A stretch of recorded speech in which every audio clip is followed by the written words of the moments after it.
In a previous lesson, we learned what it means to be alive, and we said that living things have all of the characteristics on this list. If an object does not have all of these characteristics, it is not technically alive. In this lesson, we're going to focus on this very important characteristic, that living things reproduce and show heredity. Interestingly, this idea that all living things reproduce and show heredity is only a modern understanding. Just a few centuries ago, people did not think this was a universal characteristic of all living things. Well, how is that? Well, a few centuries ago, many believed that lots of bugs, for example, this caterpillar, came into existence by a process called spontaneous generation. Now, what is spontaneous generation? It was the emergence of a living thing from non-living material. This is an ancient idea, goes back a few thousand years at least. For example, in ancient times, people believed that if you wanted to kind of make some bees, for example, what you did was you get a living bull and then kill it, unfortunately, put it on some branches and herbs and put it in a little shed or something in the springtime, and then by summertime you will have bees. And the suggestion was that the dead flesh of the bull turned into the bees. This would be a case of non-living material being transformed into a living thing, the bees. That was spontaneous generation.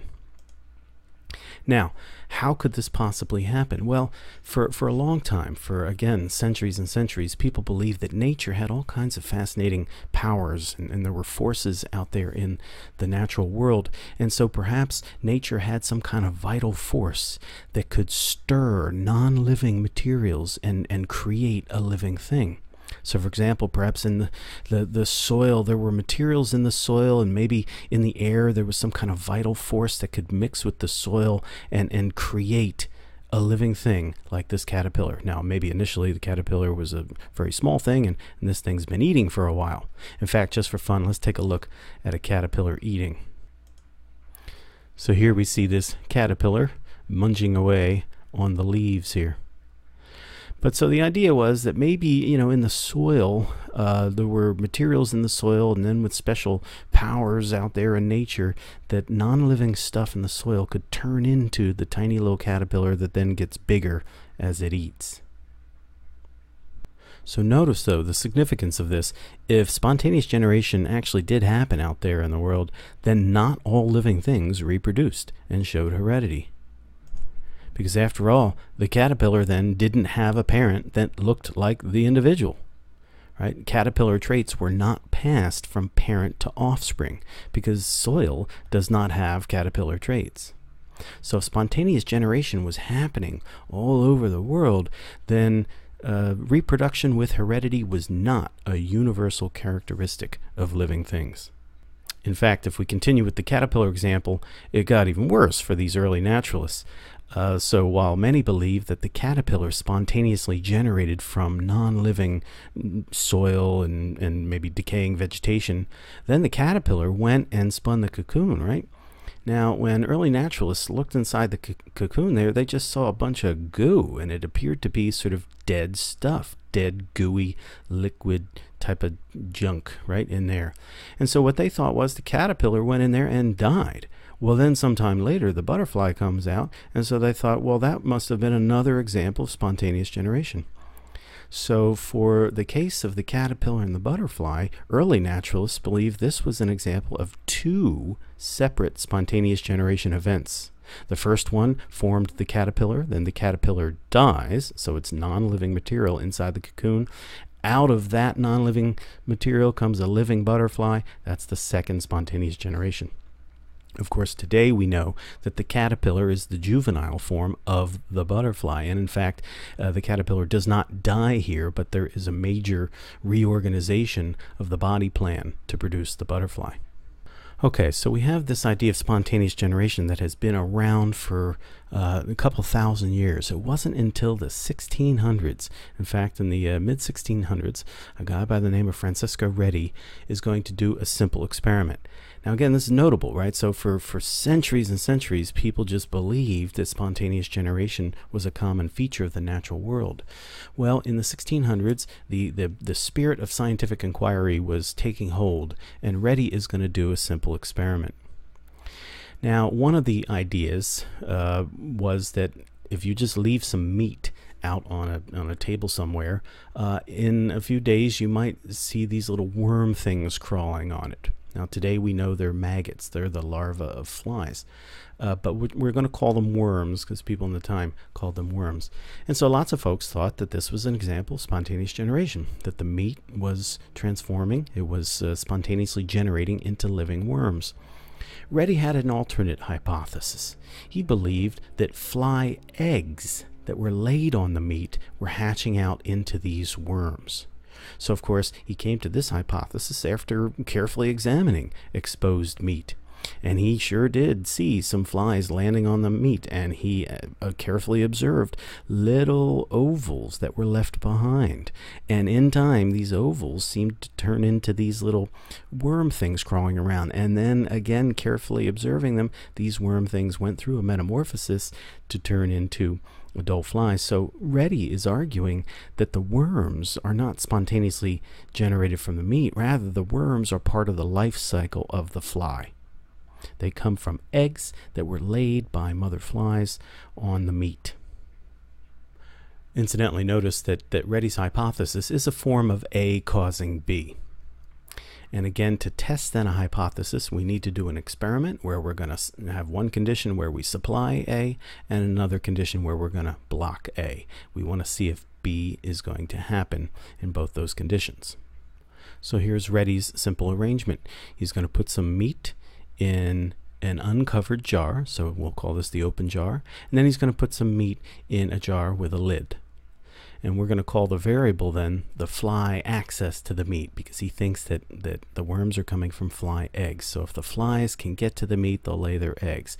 If they can't get to the meat, they're not going to be able to lay the eggs here. Notice then, in the case of the one on the jar on the left, the open jar, that's the experimental condition because it has the variable, and the jar with the lid, because you're blocking flies, you're blocking the variable, we call that the control condition. Now let's get some practice using our thinking format. The if is the hypothesis, the and is the experiment, the then is the prediction. And then remember, the prediction is what we think should happen if the hypothesis is true. So we always, for the purposes of this thinking, we treat the hypothesis as true and then make our prediction based on the hypothesis. So, if fly eggs cause worms on meat, and we put meat in an uncovered jar and meat in a jar with a lid, then worms should appear in the uncovered jar. Worms should not appear in the jar with the lid. The results: worms were found on the meat in the uncovered jar, but not on the meat in the jar with the lid. And since that result is the same as predicted, so it's sort of a match, then we say the hypothesis is supported. So Redi concluded that worms came from flies and not spontaneous generation. Here we see worms were found in the open jar, not in the closed jar. However, we might have a problem here, because we can ask ourselves, is there only one variable? Well, clearly flies can get to the meat here, and they can't get to the meat here. That was our variable of interest. But is there any other difference between these two conditions? This is important because if there's more than one variable, if there's more than one difference between these conditions, then we cannot tell which variable caused the result. Now remember, lots of people at the time thought that spontaneous generation was a real phenomenon. So let's take a look at both of our conditions here.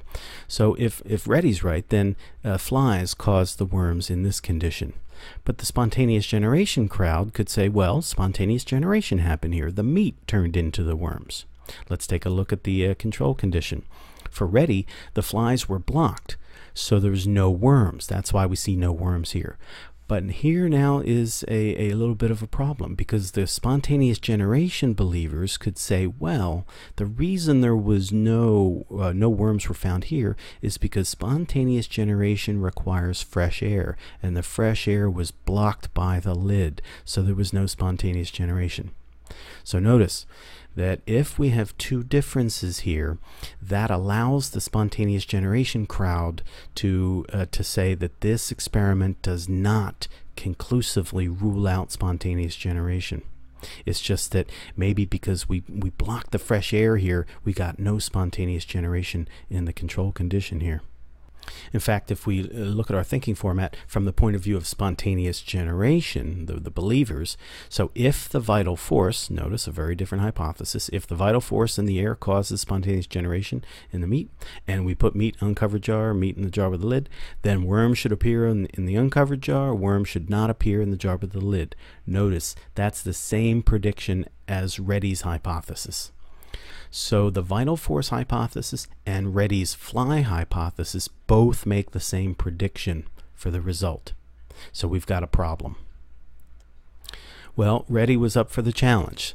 So because some believed that spontaneous generation required fresh air, Redi had to allow air to get to the meat while also blocking the flies. Only then would there be one difference compared to the open jar. So he created this third condition here. Notice he's going to use cloth. And the important feature of cloth is that it allows air into the jar, but it will block flies. Notice then, the only difference between the open jar and the jar with the cloth is that flies cannot get to the meat here within the cloth jar. Flies can get to the meat in the open jar. If a vital force really did exist, then we should see worms in the jar with the cloth, because the force is in the air and the air can get to the meat. We should see worms in this jar. In fact, no worms appeared on the meat in the cloth jar. Actually, he found some of the flies would gather because they smelled the meat, and they would lay eggs up here. So you would get some of the eggs up here and some of the worms up here, but not on the meat itself.